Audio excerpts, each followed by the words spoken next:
কেমন তারা এক এক জায়গায় শিক্ষা নিয়ে আলোচনা করেন। আবার তারপরে রোম সাম্রাজ্যের জ্ঞানী ব্যক্তি দাঁড়িয়ে এবার বলতে লাগলো, হে শিক্ষিত জনেরা, শিক্ষিত লোকেরা, পৃথিবীর বুকে যত রকমের খাওয়াতিন আছে তাদের কাছ থেকে বেঁচে থাকো। তারা হলো দুনিয়ার বুকে শয়তানের মায়াজাল।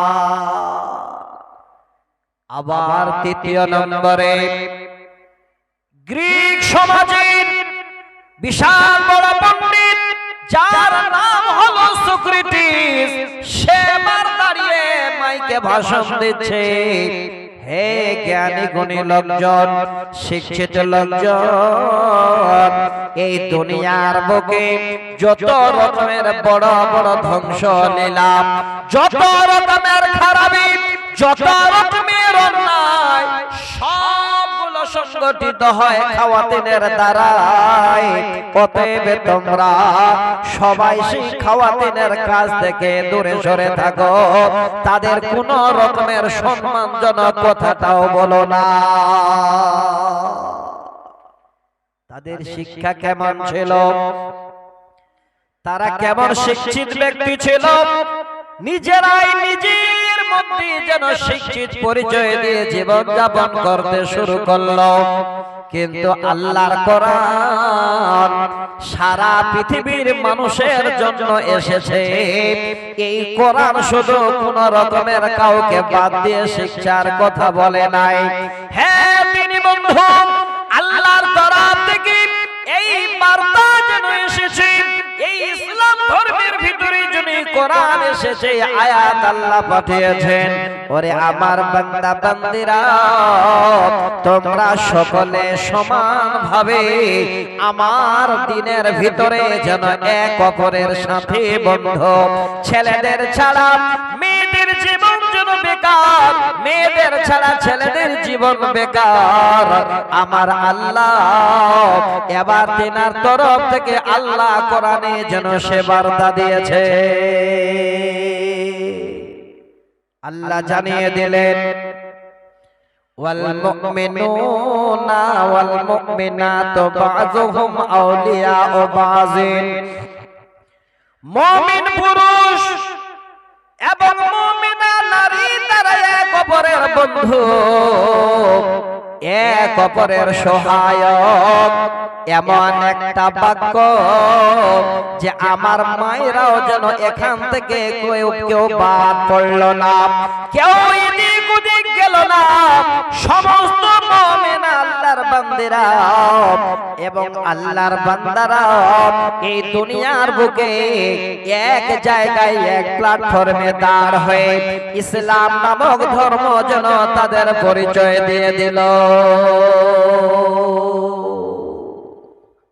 কত দাম, কত মূল্য!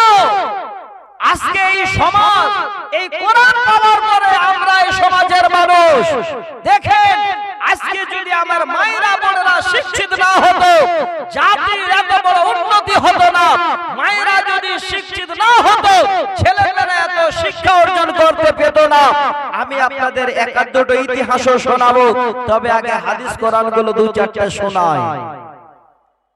হযরত উমর, যিনি হলেন দ্বিতীয় খলিফা, তিনি বলছেন যে এটা আমার জানাই ছিল না যে পৃথিবীর বুকে সমস্ত নারীরা তারা আমাদের সঙ্গে, আমাদের মধ্যে ইসলামে আসার পরে এত বড় তাদের অধিকার আছে সমাজে। হাদিসটা শুনেন। হযরত উমর বলেন, কুন্না ফিল জাহিলিয়াতে লা নাউদ্দুন নিসা শাইআ ফালাম্মা জাআল ইসলাম ওয়া যাকারাহুন্না আল্লাহু রাইনা লাহুন্না বিযালিকা আলাইনা হাক্কা। হযরত ওমর বলেন, জাহেলিয়াতের জামানায় পৃথিবীর বুকে মেয়েরা এত বড় যে তারা সমাজের কাছ থেকে দূরে সরে থাকতো, এটা আমরা কোনদিন হযরত ওমর বলেন আমরা গন্তি করে ধরে নাই। কোনদিন এই সমস্ত নারীদের আমাদের ভিতরে আমরা তাদের ধরে নাই। ফালাম্মা জাআল ইসলাম, যখন ইসলাম এসে গেল, এই আল্লাহর ধর্ম ইসলাম আমাদের কাছে এসে গেল, তখন থেকে আমরা জানতে পারলাম বিযালিকা আলাইনা হাক্কাত, এই সমস্ত নারীদের জন্য দুনিয়ার বুকে তাদের অধিকার আছে। দিন যদি না আসতো, এই শিক্ষার বার্তা যদি না আসতো, তাহলে হযরত ওমর বলছেন এটা আমারও জানা ছিল না, আমরা কোনদিন এই নারীদের আমাদের ভিতরে গন্তি করিনি। ইসলাম আসার পরে জানতে পারলাম যে এই নারীদের খাওয়াতিনদেরও আমাদের ভিতরে তাদের হক আছে। আমার মা, হে বোন, আজকে আপনারা এত শিক্ষিত নারী, এত দামি নারী যে আপনাদের হাওয়ালা দিয়ে শেষ করা যাবে না। আমি এক দুটো হাদিস শোনাচ্ছি, খুব ভালো করে শুনবেন। আল্লাহ রাসূলের একজন সাহাবী হযরত সাওবান রাদিয়াল্লাহু তাআলা আনহু, তিনি জিজ্ঞাসা করছে নবীকে, ইয়া রাসূলুল্লাহ, লাউ আলিমনা আইয়াল মালে খায়রুন ফানাত্তাখিযাহু, নবী গো আমাদের জানা নাই, আমরা যদি জানতে পারতাম দুনিয়ার মধ্যে কোন মাল হলো সব থেকে দামি, কোন সম্পদ হলো সব থেকে দামি, আমরা যদি জানতে পারতাম ফানাত্তাখিযাহু, আমাদের কাছে আমরা সে সম্পদগুলো জমা করে রাখতাম, সুন্দর করে সম্পদগুলো অর্জন করে আমাদের কাছে রাখতাম। নবী গো আমাদের জানা নাই পৃথিবীর বুকে কোন সম্পদ হলো সব থেকে দামি। আল্লাহ রাসূল সাহাবী হযরত সাওবান আল্লাহ রাসূলকে জিজ্ঞাসা করছেন, আল্লাহ রাসূল তখন বলছেন, সাওবান কোন সম্পদটা হলো দামি তোমার জানা নাই, তবে আমি নবী তোমাকে বলছি শোনো। ফাকানা আফজালুহু লিসানুন যাকিরুন, হে সাওবান পৃথিবীর বুকে সব থেকে দামি সম্পদ, সব থেকে মূল্যবান সম্পদ হলো আল্লাহ পাক আমাদেরকে সুন্দর একটা মুখের ভিতরে জিহ্বা দিয়েছেন, জবান দিয়েছেন, যে জবান দ্বারায় আল্লাহকে ডাকা হয়, যে জবান দ্বারায় আল্লাহকে যেন স্মরণ করা হয়।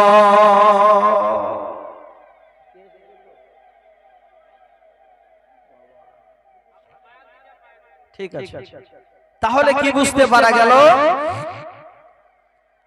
আজকে এই জায়গাটাতে একটু শিক্ষা অর্জন করেন। সব থেকে দামি সম্পদ হলো কি? এই জবান। আল্লাহ পাক যে আমাদের দিয়েছেন, এই জবানের দাম হলো অনেক অনেক দামি। কি করে বুঝতে পারলেন? আল্লাহর কোরআন এখানে আছে, যারা আপনারা এখানে আছেন ভালো করে শুনেন রে বন্ধু, এই জবানটা এত বড় দামি, এই জবানের শিক্ষাটা এত বড় মূল্য।